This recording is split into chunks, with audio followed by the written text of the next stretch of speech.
ABD Podcast, toute l'information vulgarisée sur les sciences du sport appliquées au terrain. Préparation physique, réathlétisation, réhabilitation fonctionnelle, prévention, récupération, vous apprendrez tout des meilleurs experts de la planète prépa physique.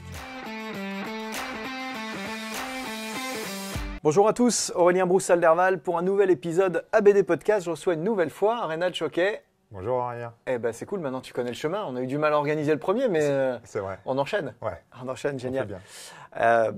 Alors Reynald, que j'invite pour parler de diverses choses. Vous avez peut-être déjà vu le premier épisode sur le biohacking. Là, on va parler de son nouveau centre d'activité depuis quelques années maintenant, depuis 2 ans. 2 saisons qu'il a investi, le e-sport, cet univers du gaming, qui est en pleine explosion, on peut le dire. Hein. Absolument. C'est incroyable. C'est une économie qui, sur la planète d'ailleurs entière, qui a explosé. Je me retrouve à la responsabilité de gérer le centre de la performance de Vitality, qui est l'équipe numéro 1 française. Et on est situé au Stade de France. On a un espace entre 200 et 300 mètres carrés où on peut, qui est réservé évidemment qu'à nos joueurs professionnels. On développe la performance, ouais. Alors, c'est drôle parce que j'en parlais avec la sœur de Brookit, qu'on connaît en commun, avec Johan, et ça fait sourire souvent quand on parle du e-sport. Alors, des fois, ça fait sourire, des fois, ça fait grincer des dents. Ça me rappelle quand on était gamin et qu'on nous annonçait que le sport de demain, c'était le golf. On avait du mal à comprendre comment c'était possible et qu'en plus de ça, il y allait avoir des préparateurs physiques. Et alors, il y a eu une première phase où les golfeurs ils se sont mis à faire de la prépa physique de prépa physique, quoi. Les mecs sont venus et ont fait ce qu'ils savaient faire, donc des arrachés, des soulevés de terre, des bip tests, enfin tout ce dont ils n'avaient pas vraiment besoin, en tout cas pas dans ces proportions-là, avec en plus une espèce d'illusion totale qui était Tiger Woods, qui démontrait que en plus on pouvait gagner en s'entraînant comme un militaire. Et puis dans une deuxième phase, il y a eu la création véritablement d'un protocole spécifique. On a eu une vraie réflexion parce qu'il y a eu des bons préparateurs physiques qui sont arrivés, qui se sont dit, mais en fait, qu'est-ce que je cherche à faire exactement ? Il y a besoin de quoi pour le golf ? Il y a besoin de meilleures amplitudes, il y a besoin de meilleurs contrôles moteurs, il y a besoin d'un meilleur équilibre entre la force et la souplesse, il y a besoin d'une meilleure posture, il y a besoin de mobilité. Et c'est comme ça que est né finalement FMS, TPI, tous les courants de mouvements et l'entraînement fonctionnel en général. J'ai coutume de dire que la prépa physique, sur ces 10 dernières années, a été plus influencée par le sport par le golf que par aucun autre sport. Et je pense que la prochaine vague, elle vient du gaming. Possiblement. Moi, j'aime bien, je vais pas paraphraser sur ce que tu viens de dire parce qu'on se rejoint absolument sur tous ces sujets-là. J'ai eu beaucoup de questions au départ. On a eu des médias, nombreux médias qui sont venus découvrir ce V-Performance. Et la première question qui était dans la bouche de tous les journalistes, c'était parce qu'on en entend beaucoup, est-ce que le e-sport est du sport ? Moi, j'aime pas trop ce débat, clairement, parce que on a affaire à l'humain. Peu importe qu'il soit assis sur une chaise, qui tire à l'arc, qui lance quelque chose, qui saute. Bien sûr qu'il y a des dominantes énergétiques qui sont différentes. C'est pas la dominante métabolique qui fait que c'est un sport ou pas. Exactement. Et donc, à partir du moment où on va aller chercher, on va aller travailler sur l'humain, et on travaille sur l'humain. Là, c'est pas je vais avoir une meilleure souris, un meilleur clavier. C'est comment faire pour que la personne, ce joueur-là, déjà, s'il est chez Vitality, c'est qu'il a du talent, évidemment, puisqu'on a les joueurs les meilleurs sur la planète. Mais c'est de faire qu'il voit mieux, qu'il voit plus vite, qu'il choisisse, qu'il prenne le meilleur choix, qu'il agisse derrière, juste à l'instant T où il faut, exactement. Donc, et pour que tout ça se passe, cette partie un peu émergée de l'iceberg, c'est classiquement, comme pour le sportif tradi, c'est qu'est-ce qu'on met à côté, quoi. Comment on régule son sommeil, comment on met la nutrition en place. Alors, ces relations aussi, parce que ça fait partie, même si ça peut être un petit peu éloigné, mais ces relations sociales aussi autour, pour qu'ils soient dans le meilleur mindset possible pour venir et s'entraîner et performer. Le neurotraining, qui est un élément fondamental, moi, dans les 3 piliers que je développe sur le côté vraiment prépa physique. Donc, il n'y a pas de débat pour moi entre sport et e-sport. On a affaire à des personnes, on a affaire à un être humain, et on va travailler sur cet être humain, sur ces principes que l'on connaît dans prépa physique, plus ceux qui sont en train de se développer aussi. Le neuro est quelque chose qui est en train de prendre une place fondamentale. On en a discuté un petit peu en off avant. Et puis dans l'épisode sur le biohacking que je vous recommande de regarder. Oui, c'est de se dire, OK, on peut être fort, avoir beaucoup de force, être très rapide, mais si en face de moi, j'ai quelqu'un qui voit plus vite, mieux, il va peut-être se déplacer, il va peut-être anticiper les choses, il va peut-être construire aussi des stratégies qui sont plus efficientes et plus efficaces. Donc, ce n'est pas qu'une relation primaire de force ou de vitesse. Bien sûr que c'est important aussi. Et tout ça est transversal aux autres disciplines. Et c'est là que j'insiste sur ce que je disais tout à l'heure en introduction. Là où le golf nous a amené l'entraînement fonctionnel et l'évaluation du mouvement extrêmement fine et qu'on a récupéré ensuite dans tous les autres sports, eh bien, je pense que le e-sport va nous éveiller sur ces capteurs, sur cette nécessité d'entraîner ces acuités et qu'on va voir perfuser ça dans tous les autres sports dans les 10 prochaines années. Alors ça aurait pu venir d'autres sports, ça aurait pu venir du tir de vitesse, ça aurait pu venir de certains sports co qui auraient pu se structurer autour de ça. Ça arrive par le e-sport parce que c'est le cœur chez eux de la performance. Exactement. Et puis aujourd'hui, ça génère quand même, c'est toujours la même chose. Ils sont nombreux en plus. Ils sont nombreux, ils remplissent des stades. Sur des LAN, des finales, on remplit des stades de 60 000, 80 000 places. Et on parle que du haut niveau, on ne parle pas de la pratique loisir qui est incroyable. Qui est le premier sport au monde de très loin. L'économie du e-sport a dépassé l'économie du cinéma. C'est aussi, évidemment, comme dans tout sport de haut niveau, c'est du business aussi, évidemment, il y a beaucoup de choses qui se passent, mais ça, il n'y a pas de problème avec ça. Je me rappelle d'un discours quand moi j'ai intégré le sport de haut niveau il y a très longtemps. J'avais un coach, je ne citerai pas, mais qui est un grand coach mondialement connu, qui expliquait que n'oubliez pas, il expliquait ça aux joueurs au premier jour de début de saison, c'est assez anecdotique, mais ça m'a choqué, ça s'est imprimé depuis toujours, mais c'est de se dire, ok, le sport de haut niveau, c'est un spectacle aussi. Donc évidemment, il y a beaucoup d'enjeux derrière. Mais c'est un spectacle, on fait le show aussi, quoi. Et on fait le show aussi pour gagner, après, il y a beaucoup d'interactions. Mais voilà, c'est un spectacle, on n'est pas dans du loisir, on n'est pas dans de l'éducatif. On est là pour gagner, on est là pour... voilà, il se passe plein de choses. Donc nous, on est là aussi... et le e-sport, donc cette bulle qui grossit, évidemment, à partir du moment où il se passe et qu'il y a aussi des intérêts financiers et qu'il y a beaucoup de choses qui se passent, derrière, on va mettre tous les moyens possibles, naturels, pour optimiser nos performeurs, nos nouveaux performeurs qui sont les gamers.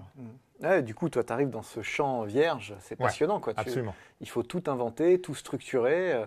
Et du coup, tu te poses des questions. Mais bon, je te connais, je sais aussi que tu réfléchis beaucoup. Donc, tu es arrivé, tu t'es dit, faut savoir que Reynald il a une grosse casquette CrossFit, en tout cas. Ça fait pendant des années, il était coach de CrossFit.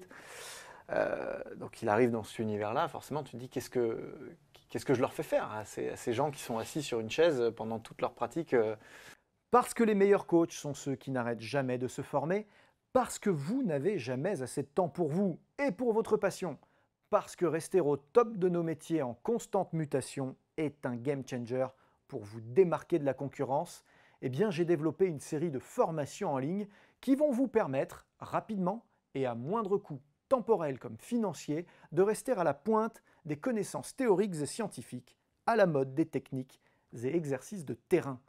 Depuis le sport santé, en passant par le coaching loisir jusqu'à la très haute performance, 2 univers vous attendent. Un univers théorique et de méthodologie que j'aborde dans mes webinaires, thématique par thématique, et puis un univers pratique de terrain que j'aborde dans mes workshops. Tout cela sans bouger de chez vous et à votre rythme, puisque vous pourrez voir et revoir à volonté les contenus dans votre espace de formation.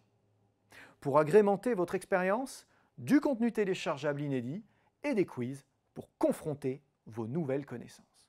Alors n'attendez plus et choisissez la thématique qui vous fait vibrer. Que vous soyez coach, kiné ou entraîneur, il y a forcément un sujet qui vous attend sur votre espace de formation. Je suis Aurélien Broussal-Derval, je suis préparateur physique, conseiller en sciences du sport et formateur depuis de nombreuses années et je mets tout en œuvre pour vous accompagner dans votre mise à jour de compétences. Alors, j'ai une expérience qui m'a permis de... Et puis après, c'est peut-être aussi mon ADN à moi, c'est de me positionner... je n'ai jamais d'a priori. Et même, enfin, je peux en avoir en me disant, voilà, s'ils sont là, c'est que c'est des gens hors normes. Et du coup, on appréhende ces gens-là comme des sportifs de niveau, comme si j'avais un pianiste virtuose, etc. C'est qu'il y a chez lui quelque chose qui fait qu'il est meilleur que les autres. Et donc, du coup, effectivement, moi, je suis arrivé, je vais faire un petit feedback, mais un petit comeback, pardon. Je suis arrivé dans le volley professionnel il y a 11 ans. Je venais pas du tout du volleyball. Il fallait apprendre ce sport. Donc, comme tout préparateur physique, si c'est pas son sport, faut vraiment s'investir, faut aller chercher, faut lire, faut observer. Faut pratiquer un peu. Faut pratiquer un peu, évidemment. Et du coup, quand je suis arrivé dans le gaming, ça a été la même chose. Une vraie analyse de l'activité, des vraies discussions et avec les joueurs et avec le staff, avec les staffs qui sont mis en place pour comprendre ce qui se passe, pour avoir un petit peu de vécu, même si c'est encore un milieu amateur. Et puis de se dire, OK, moi, tout mon background à moi, de ce que j'ai déjà mis en place, de toutes mes connaissances. Tu étais joueur, toi, ou pas du tout? Gamer de jeux vidéo. Ouais, des consoles quand j'avais 13 ans, 14 ans, pas plus que ça. Mais quotidiennement, tu joues pas, tu jouais pas à ce moment-là, tu as été obligé de te replonger là-dedans. Alors je regarde aujourd'hui, évidemment, je regarde, mais impossible de jouer avec eux. Ah non, on est sur une planète. C'est injouable. Non, c'est injouable. Ouais, c'est injouable. Ils ont une vitesse d'exécution qui est juste hallucinante. Moi, je suis admiratif de ce qu'ils font, évidemment. C'est comme un pianiste qui va jouer sa partition à la perfection. Et le niveau n'a pas fini d'augmenter. Et le niveau n'a pas fini d'augmenter. Alors, c'est un vrai sujet, ça, parce qu'aujourd'hui, on est vraiment sur un passage du milieu amateur, d'un monde amateur à un monde professionnel. Tu prenais tout à l'heure comme exemple le golf. Moi, j'ai envie de prendre aussi l'exemple du poker, qui n'est pas forcément un sport, mais où il y avait une pratique qui était complètement aussi particulière. Ça pouvait jouer tard, ça pouvait jouer la nuit, ça pouvait boire de l'alcool, ça pouvait, etc. Sauf que le cerveau, il ne fonctionne pas de cette manière-là. Et on sait un peu la chronobiologie, on sait comment ça se passe. Donc, si on veut avoir un cerveau performant et si on veut que les informations aillent vite, va falloir qu'ils se reposent à des moments. Donc, tout est structuré. On a mis en place vraiment, on leur a fait comprendre, on a beaucoup de discours avec eux, d'informations, et puis voilà, on les encadre comme du sportif de haut niveau traditionnel. On les accompagne vraiment. J'imagine qu'il doit y avoir des problématiques qui entourent la pratique. Parce que quand les gens te questionnent, c'est à quoi ça sert, est-ce qu'ils ont vraiment besoin, ils pensent tout de suite à l'activité en elle-même. Ils ne pensent pas à ce que tu abordais très succinctement tout à l'heure, la récupération. C'est-à-dire que ça joue tard. Ça joue longtemps. Les parties, ça dure en fonction de... Bon, il y a tellement de jeux que c'est différent, mais... On est sur 6-7 jeux différents.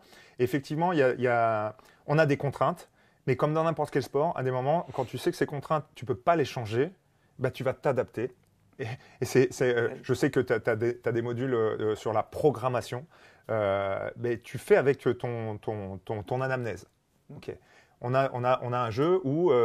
comme il y a des décalages horaires en Europe, etc., et que pour que les meilleurs joueurs s'entraînent ensemble, ils ne se connaissent pas, mais ils s'entraînent sur des endroits, voilà, des maps, etc., ensemble, ça peut jouer jusqu'à 2 h du matin. Mais ça, tu ne peux pas le changer. Ça, tu ne peux pas le changer. C'est comme ça. Oui, mais à 23 h, ton pic mélatonine, va falloir que tu ailles te coucher dans cette zone-là. Non, je ne peux pas. OK. Donc, comment on va faire le lendemain? Des nappes, etc. Comment on peut faire récupérer dans la journée, etc. Donc, tout ça, on met en place. La nutrition. Qu'est-ce qui est favorable à plutôt de manger le soir ou pas? Est-ce que tu as une compétition à 22 h et donc à 19 h, tu vas plutôt manger ça? Mais là, s'il faut que tu ailles te coucher à 21 h, tu vas plutôt manger ça parce qu'il va falloir que tu tombes vite dans ton sommeil. Voilà. C'est toutes ces organisaces qu'on met en place. Ah, c'est passionnant. Et c'est vrai que les gens mesurent mal ça. Ils mesurent mal tout cet environnement qu'il y a autour. Et puis après, il y a la prophylaxie, il y a l'entraînement préventif, on va dire, puisque malgré tout, ils rompent leur chaîne postérieure l'immense majorité de leurs pratiques, donc plus encore que les gens qui travaillent à un bureau, puisque du coup, ils Ouais, on est sur à peu près les mêmes. Pareil, en termes de volume. En termes de volume, Donc on a les mêmes problématiques que sur des sédentaires. Exactement. De rééquilibrage des chaînes antéro-postérieures. Oui, on a les mêmes problématiques. C'est-à-dire qu'on va avoir des problématiques, je parle des troubles musculo-squelettiques, on va avoir des problématiques aussi, des maux de tête, des céphalées, des choses comme ça qui peuvent aussi, alors ça ne veut pas dire que c'est récurrent et que c'est tous les jours, mais sur des grosses journées d'entraînement, moi je sais que j'ai certains joueurs, j'ai mal à la tête, etc., fin de journée, ils sont en relation avec leur perception visuelle, leur sens visuel qui est hyper sollicité. Et donc, à un moment donné, ça fatigue aussi le cerveau. Et là, justement, on en a parlé dans le podcast précédent, mais la respiration est aussi un vrai outil pour faire passer, ou en tout cas atténuer ces maux qui arrivent à ce moment-là. Et gérer l'activation parasympathique en fonction du moment. Exactement. Moi aujourd'hui, là où j'ai gagné, où je suis plutôt content de ce qu'on met en place, c'est qu'il y a évidemment qu'il y a des joueurs qui adhèrent beaucoup plus vite que d'autres à toutes ces informations et à ce qu'on met en place. C'est comme tout, hein, c'est partout l'être humain. Faut convaincre avec nous. Exactement. Moi, j'ai des joueurs, et j'ai en particulier un capitaine d'une équipe qui est une grande personnalité, qui n'est pas capitaine pour rien, qui a un ego, etc., mais vraiment une personne très intéressante. Et quand il sent qu'il est sur des parties avec ses partenaires, ça ne matche pas trop, etc., ça ne se passe pas comme il voudrait, et qu'il y a des petites pauses, hein. Lui, il part dehors, il va faire sa respiration, il revient, il est recentré, il donne les meilleures informations possibles. Et lui, il l'a intégré vraiment dans sa pratique. Et ça, c'est des ambassadeurs qui vont probablement structurer leur propre univers peu à peu. Et pour demain, pour ce monde qui est en train d'évoluer, parce que typiquement, c'est un leader. Donc, des personnes comme ça, assez jeunes, qui ont déjà ce profil-là, ça va être des personnes à responsabilité derrière, dans l'avenir, qui emmèneront le gaming vers... toujours cette structure et les centres de formation derrière qui pourraient peut-être exister, etc. Qui vont exister fatalement. Et puis, une discipline en évolution, puisque à la merci des nouveaux jeux qui vont sortir, des nouveaux modes de pratique aussi. Ouais. On voit qu'il y a des nouveaux modes là, avec la VR notamment qui arrivent où on n'est plus passif du tout et on n'est plus du tout assis dans un fauteuil. Ouais. Donc ça aussi, ça peut être... Donc il y aura peut-être plusieurs épreuves qui vont se développer dans les prochaines années. Ça va être passionnant. Ouais. Super, merci Reynald d'être venu partager tout ça avec nous. Est-ce que le e-sport est finalement une des influences majeures de la préparation physique de demain ? Ça trancherait bien fermement le débat. Est-ce que le e-sport est un sport ou pas ? Si ça vient influencer carrément tout le reste. Et en tout cas, c'est ce que personnellement je crois. Donc soyez pas plein de jugements et de certitudes sur ces disciplines-là. Au contraire, regardez ce qu'il y a à apprendre, ce qu'ils peuvent nous apporter. Et après, personne ne vous oblige à pratiquer quoi que ce soit. Mais ce qui est certain, c'est qu'il y a plein de choses à prendre partout. Et là, je pense qu'en termes de neurosciences, on va aller très, très, très, très loin. Ouais. Et ça ne s'arrêtera pas au e-sport. N'hésitez pas à suivre Reynald sur les réseaux. Tu me rappelles ton compte Instagram ? Alors, coachray.fr sur Instagram et une séance en live chaque semaine sur Twitch, en prépa physique. Et on touche aussi au CrossFit, qui était une grande passion. Tu fais venir des gamers dedans d'ailleurs des fois dans ta séance. Non, alors, j'ai pas vu une séance de Brookie une fois. Moi, je coachais sur sa chaîne. Ah, c'était sur sa chaîne. Okay. Je le coachais. Bon, en tout cas, ça cascade sur un univers pareil, Twitch. Il va falloir aller voir tout ça. C'est des plateformes qui se développent, qui explosent. Elles ont explosé, ça y est, il faut déjà un petit train de retard. En tout cas, merci, c'était hyper intéressant. Vous nous avez écouté sûrement en streaming sur les différentes plateformes. Peut-être que vous avez regardé sur YouTube ou sur mon site directement. Si vous avez soif d'apprendre encore et toujours, je suis chez mon partenaire Transfert, partenaire de digitalisation, qui vous attend dans la formation en ligne ou en présentiel 3PS. Formation de référence sur la nutrition, la récupération et évidemment la préparation physique. Et puis vous savez qu'il y a tout mon catalogue de formations qui vous attend en ligne. Bientôt coach récup et coach mobilité, les 2 nouvelles certifications. Et évidemment, les meilleurs coachs n'arrêtent jamais de se former. Merci pour votre fidélité et à bientôt. C'était ABD Podcast, votre émission 100% préparation physique et sciences du sport. Abonnez-vous, suivez-nous, partagez-nous. Écoutez-nous sur Google Podcast, iTunes, Deezer, Spotify. Regardez-nous sur YouTube ou directement sur www.broussal-derval.com.